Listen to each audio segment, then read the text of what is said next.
This video covers how to fix blue screen of death issues on the Toshiba KIRAbook. Follow these troubleshooting steps to repair Windows crashes and get your Ultrabook running smoothly again. So while you're performing updates, you're getting an IRQR not less or equal message, K-mode exception not handled, kernel data in-page error. A lot of errors pertain to this problem, and we're going to go ahead and jump into what should hopefully be a pretty straightforward process, guys. And we're going to go ahead and jump right into it. So first thing I'd recommend doing would be to actually go ahead and boot to the troubleshooting utility on Windows 11. So if you do a hard power off 3 times in a row, Windows should automatically attempt to launch the startup prepare utility.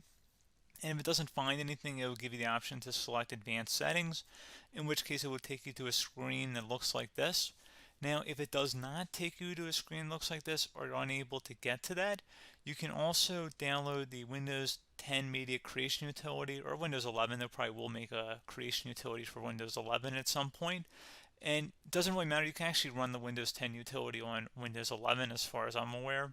And you should be able to run the troubleshooting utilities built in within it. So you just would go ahead and download it to an ISO file and then burn it to a DVD or USB. It'd have to be about 4 gigabytes or more. It couldn't be a small USB flash drive, and it couldn't be a CD. It'd have to be a DVD. And then you'd boot your computer from it. So depending on the computer manufacturer, you'd have to tap a different key on your keyboard in order to launch that menu, in order to select what boot drive you want to go off of. So it could be anything between the escape key, F2, F8, F12, for example. And those are the function keys on the top of your keyboard. So you may have to just do a little bit of trial and error. Shouldn't take you more than a couple minutes. Googling it would probably be best before you even begin. But anyway, we're ready to go ahead and jump right into it. So we're on the choose an option page. So these will look very similar whether you're booting from it directly within Windows itself, or if you're plugged in a USB flash drive with the media creation utility installed and you selected the recovery option. So when you are setting up your Windows 11 installation or Windows 10, depending on the drive you're using, there should be an option to repair your computer in the bottom left corner of the dialog window, one of the first screens that comes up. You go ahead and select that, and then it would take you to a troubleshooting screen like you see here. And you want to go ahead and select troubleshoot, reset your PC, or see advanced options. And then there are going to be a whole bunch of options in here that we're going to explore in today's video. The first one, we're going to actually go underneath advanced options and then select startup prepare, fix problems that keep Windows from loading. So go ahead and select that first.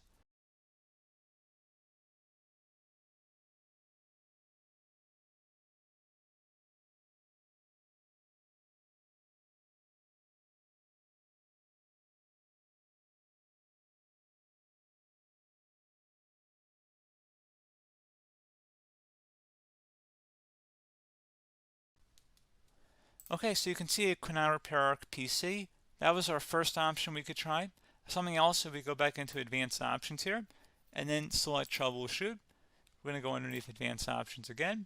You can go ahead and actually access safe mode by selecting startup settings. And then if you select the restart button, you have the option on the screen select safe mode with networking, which will give you a key on the screen. It'll tell you which key to press to enter that. I believe it's the F7 key. It'll do that for you. I'm not going to go over that in today's tutorial because I don't really want to go into safe mode, but you're more than welcome to attempt that by going into here and then selecting restart. Again, it'll launch another screen. It'll say what key do you want to press, and it'll give you like 7 or 8 different options, and you want to select safe mode with networking. There's also an option for a command prompt too, but that's going to be something we're going to cover later in this video, and we don't even have to go through that in order to access it. So that's why I'm not going to really push for that, because unless you know exactly what's causing the problem, you probably don't need to go into safe mode. Unless you're trying to recover files, in which case then you definitely can go into safe mode, but we're trying to actually recover our computer here. So I hope that makes sense. Something else we can also try here as well would be to uninstall updates, remove recently installed quality or feature updates from Windows. So if you go ahead and select that, you can uninstall the latest quality updates, which generally is the more day-to-day updates. Feature updates are the less regularly released ones, like the big ones. I would equate it to service packs in like Windows 7 and Windows Vista and Windows XP. So larger updates that occur once or twice a year at most. And the quality updates are more just a regular update. So probably obviously depend. It'll take longer if you're going to try and uninstall the latest feature update versus quality update, and maybe you don't need to go back that far. So just giving you guys a couple of pointers with that. Something else you can also look at here, and we're going to jump into the command prompt in a little bit, but you can select System Restore, which will use a restore point recorded on your PC to restore Windows. And this is something I would highly recommend here, guys. So select Next. Assuming you have a restore point saved on your computer, you go ahead and select the most recently created one, and you'll select Next, and then you'll select the drive. You shouldn't actually have to select the drive. You can scan for affected programs, but we're going to keep it all default here, and then we're going to select Finish. So once started, System Restore cannot be interrupted. Do you want to continue? I think we're going to select yes. I don't think we have anything better to do on our computer right now, so just give it a moment here to initialize. It will take a couple minutes to run, obviously depending on how large your hard drive is and how much is saved on the System Restore point. So just give it a couple minutes here.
Okay, so you can see System Restore completed successfully. The system has been restored. Your documents have not been affected. Click the Restart button to restart your computer. Go ahead and select Restart.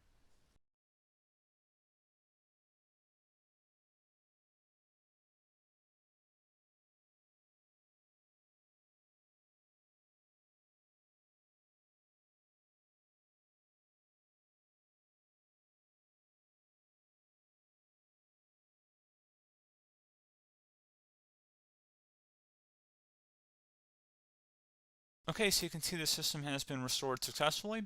We're going to go over a couple different methods in addition to that if that did not work. So I'm just going to pause the video and we're going to start back up on the recovery screen that we started with. Okay, so a couple other things we can try here too. If you go back into troubleshoot, you can select reset your PC, while you choose to keep or remove your personal files and then reinstalls Windows. You can select to keep my files, which will remove apps and settings but keeps your personal files. You can also select remove everything, which will remove all of your personal files, apps, and settings. So this is more of a factory reset, the second option here. First option, it should not delete all of your personal files. However, it will pretty much clear most of your programs, and keep in mind, there's no guarantee that your information, number one, is even still available and easily recoverable on your computer to the point that you actually would be able to recover anything. And the second point is that there's always a chance that it won't actually recover and it will just do a factory reset anyway. So there's no guarantee that actually would keep your files anyway. So I would recommend trying to get a recovery tool and backing that up first before selecting it anyway. But again, those are a couple different options. And then something else you can try here if you go back to the choose an option. Another option, if you go underneath choose an option and select troubleshoot, advanced options, and now select where it says command prompt. Okay, so the first thing we should do is type our main hard drive here. In most cases, it should be the C drive. So you just do a C colon and then hit enter on your keyboard. So once you're underneath the C drive, we're going to type in dir and then hit enter on your keyboard. It should have program files, users, and Windows all in there. That's how you know you're in the right directory.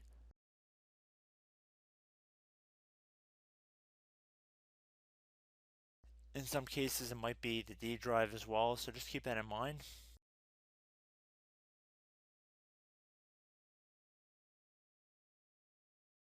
Next thing we're going to do is type in cd space / Windows / system 32 / config,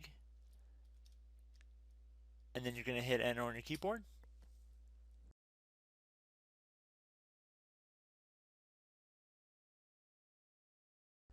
So now you're going to type md space backup. If you've seen other tutorials, it might also say to put down md backup. That's because the backup name is pretty common when you want to back something up. So you can name this whatever you want, doesn't have to be backup. So if you've already made a backup folder in the past, you could do backup 1, for example. So once you're done setting the name you want the backup to be called, hit enter on your keyboard again.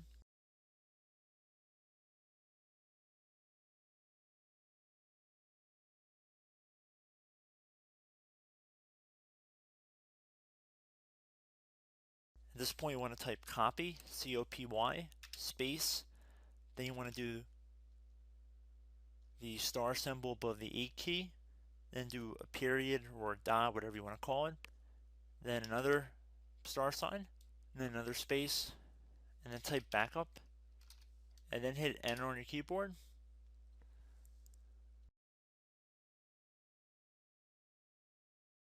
Now you want to type cd reg back, REG BACK, and then hit enter on your keyboard. So now that we are under the reg back, so now you want to type dir again, and then hit enter.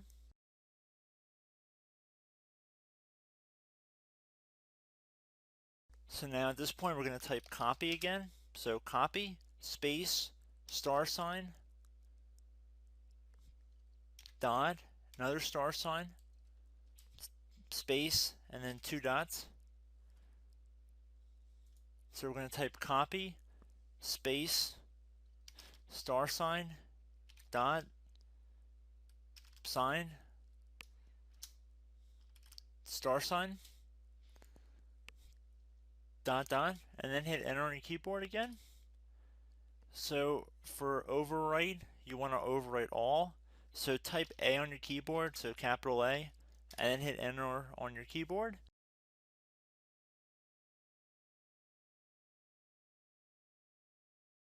So at this point, you should be good to go. You can close out of the command prompt window. And if you accidentally continue to Windows 10, you should be all set. So I hope one of these 3 or 4 different methods we went through in this tutorial helped you guys out. Again, I'm not sure if you guys heard me earlier, but try to go back into your safe mode if possible and uninstall any programs you know might be conflicting with the Windows startup if you can get into safe mode. So just keep that in mind. Something very simple like that could be blocking up everything. So again, I hope this tutorial helped you guys out, and I will catch you in the next tutorial. Goodbye.